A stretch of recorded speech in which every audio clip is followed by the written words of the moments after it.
Have you ever wondered why so many call themselves Christians, while we do not read anywhere in this book called the Bible where Jesus himself commanded that his followers be called Christians?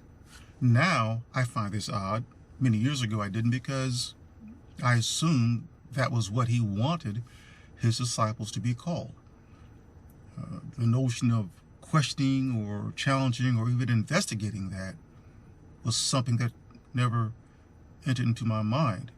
Yet Jesus spoke a great deal about his Father, and that underscores how much he loves his Father.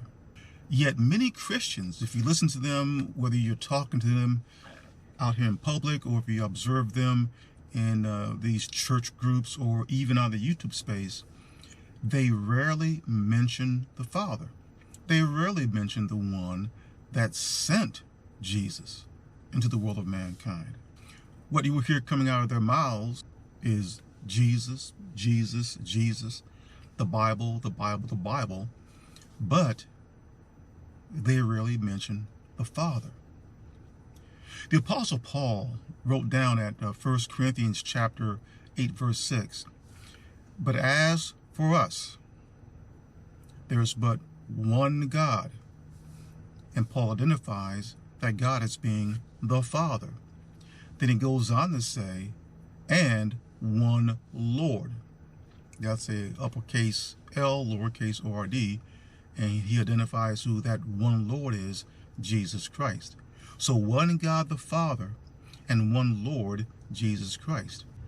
The Apostle Paul also writes down that the head of man is Christ, and the head of Christ is God.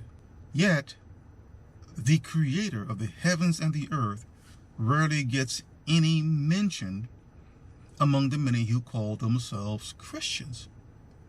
Why is that? This is something I believe deserves a closer look at, because it tells me that there's some power in the world today that wants the greatest name, the creator of the heavens and the earth, out of our minds, deleted.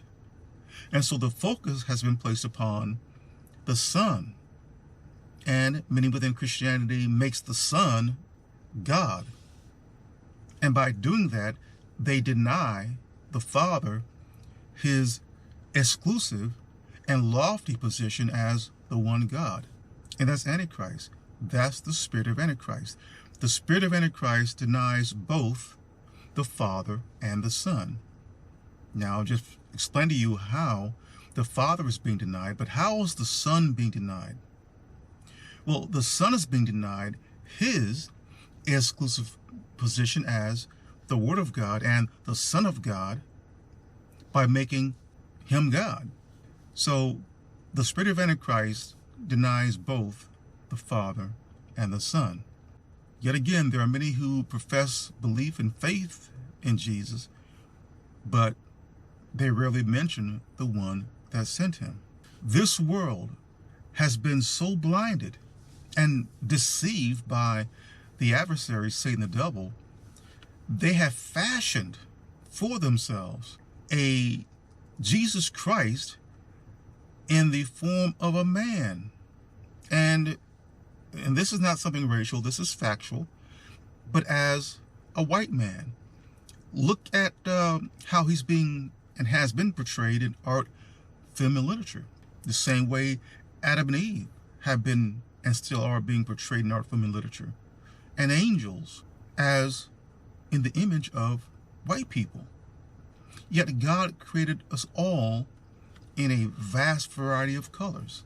Yet the primary image of Jesus today is that of a flesh and blood man and a flesh and blood white man. Something is wrong, people.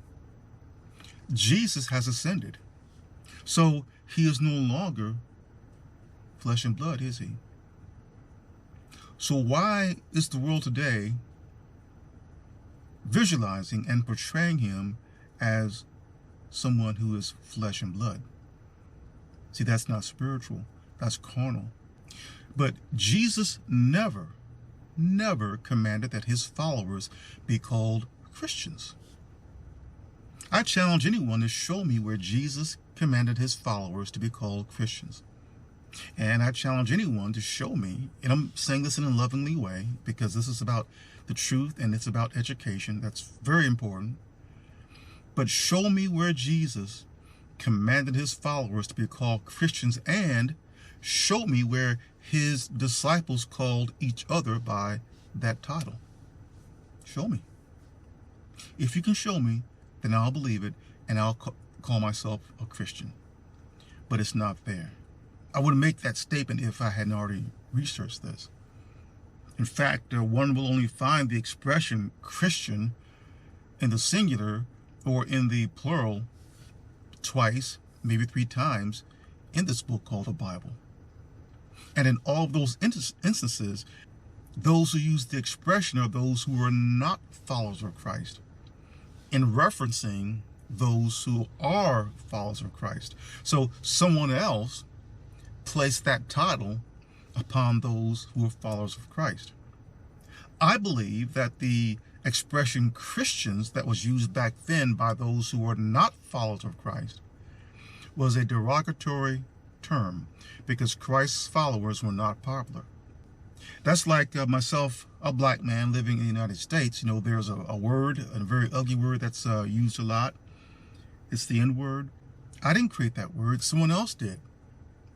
Persons who do not like people who look like me created that word and assigned that word to me and persons who look like me.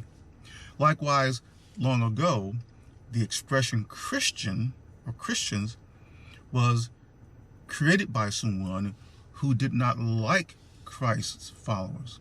But more important than that, what did Jesus command his followers to be called and to go out and to make?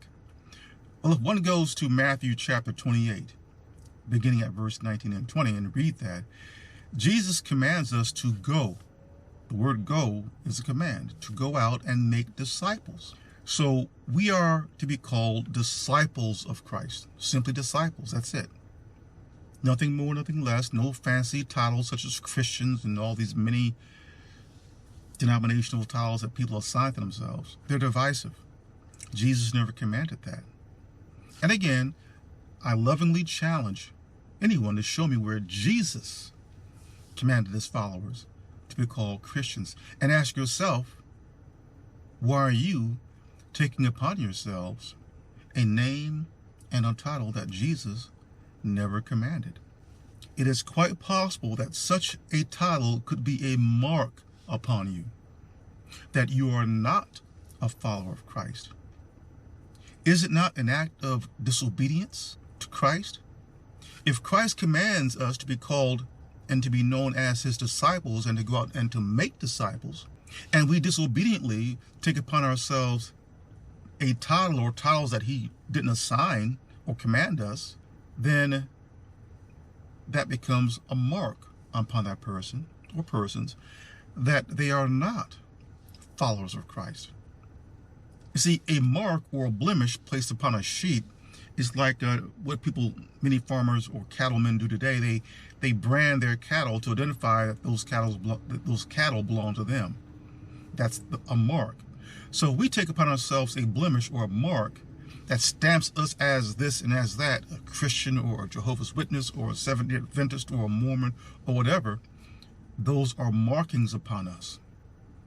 They identify who owns us. So if you have the mark of a Jehovah's Witness, well, the Watchtower owns you.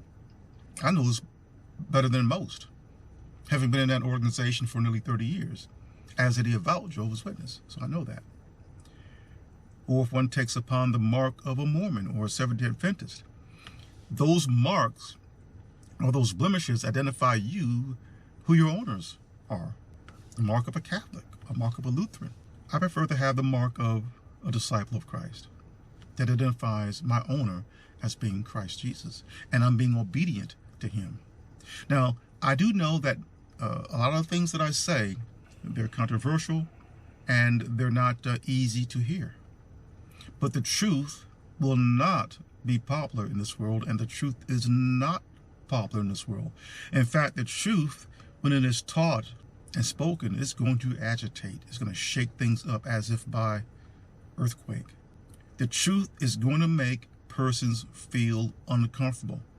That's how it's supposed to operate in a world that Jesus said that his kingdom is no part of. And if Jesus' kingdom is no part of this world, we know who the world belongs to, Satan the devil. The world itself is saturated with lies. So the truth is going up against lies. And the truth is going to shake the lie and those who hold within themselves things that are false. But it's up to each individual to know these things for themselves. I can only plant seeds of truth as Jesus taught them. And I can even come along and I can water those seeds of truth. But it is God who will make those things grow. I don't have the power to make things grow. None of us do. Only God does. So if you call yourself a Christian, ask yourself why. Did the one that you claim you follow command you to be called by that title? This is R. Jerome Harris. Thank you for listening.